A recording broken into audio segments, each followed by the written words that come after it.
안녕하세요. 오늘은 부동산에 매몰된 한국 경제와 그 해결하는 방법에 대해서 전달하고자 합니다.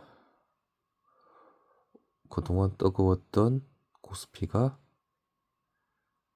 3,900포인트가 깨졌다가 다시 회복하고 매수와 매도에 사이드카가 걸리는 경제적으로 아주 다이내믹한 하루였습니다.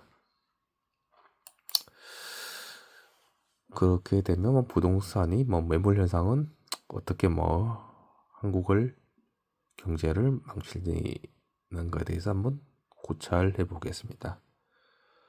먼저 부동산 가격이 높으면 그것은 부동산 수익의 기반인 임대료 상승, 금융 이자의 부담을 줍니다.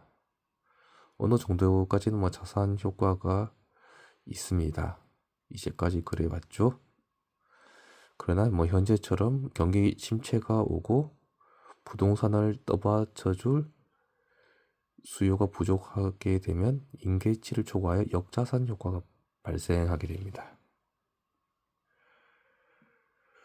부동산 같은 경우 그 수익 가치가 임대료인데 임대료 부분이 상승하게 되면 결국 그 부동산을 사용하고 있는 회사의 재화와 서비스 가격에 반영이 됩니다. 결국은 물건값이나 커피값이 올라가게 되는 거죠. 그리고 지나친 임대료 상승은 공시를 초래하거나 그리고 소위 재화나 서비스의 가격 상승은 수요 축소로 이어집니다. 이렇게 되면 고용이 축소가 되고 거시 경제적으로 내수 침체가 오게 됩니다. 그리고 부동산의 가격은 자금의 거대성으로 자기 자본보다는 타인 자본, 즉 대출에 의존하게 됩니다. 대출에 의존하게 되면 결국에는 이자 부담으로 돌아오고 그것은 가정의 가처분 소득 감소된 소득만큼 소비 축소로 이어져서 또 내수 침체가 됩니다. 이런 현상은 고용 축소, 소비 축소, 내수 침체, 고용 축소 이런 식으로 무한 루프를 그리면서 악순환을 낳습니다. 그리고 노후에는 돈 없는 부자를 양산하게 됩니다. 부동산이 가격이 오르게 되면 부동산이 대부분의 자산을 형성하게 되고 그 부동산은 보유세 부담 등으로 적절한 시기에 싼 곳으로 이전하지 않게 되면 결국 노후의 유동성 리스크, 돈 없는 부자를 양성하는 좀 모순적인 상황에 빠지게 됩니다. 그러면 부동산 가격을 위해 어떻게 해야 할까요?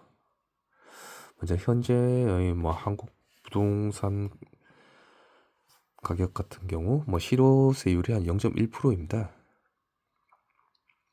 선진국에 비해서는 매우 낮죠.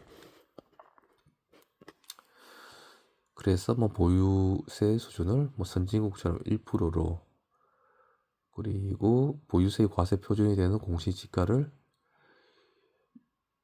현재의 60% 수준에서 한 80에서 85% 수준으로 좀 정상화시킬 필요가 있습니다. 공시지가가 부동산의 감정가 기준인데 이렇게 갭이 켜면 공시지가 자체가 아주 아무 의미가 없습니다. 가급적 과세 표준을 거래가 공시지가 중에 높은 것으로 하는 것이 좀 합리적이라 할 수 있습니다. 그리고 취득세, 양도세 등 거래처를 인하여 엑시스를 할 수 있는 통로를 마련해 줘야 합니다. 그리고 항상 문제가 되고 있는 시세 조작 단속.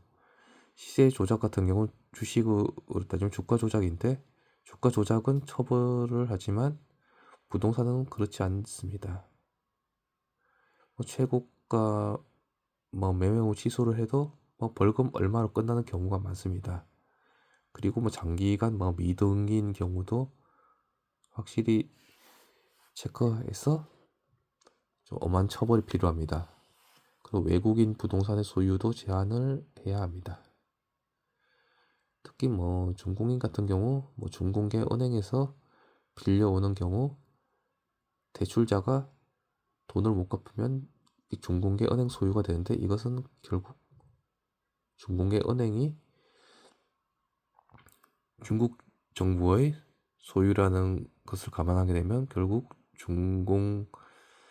정부가 주인이 되어 한국을 침식하는 원인이 되기 때문에 국가 전략적 요인이 필요합니다. 오늘은 부동산 매몰된 한국 경제와 그 해결책에 대해서 논했습니다.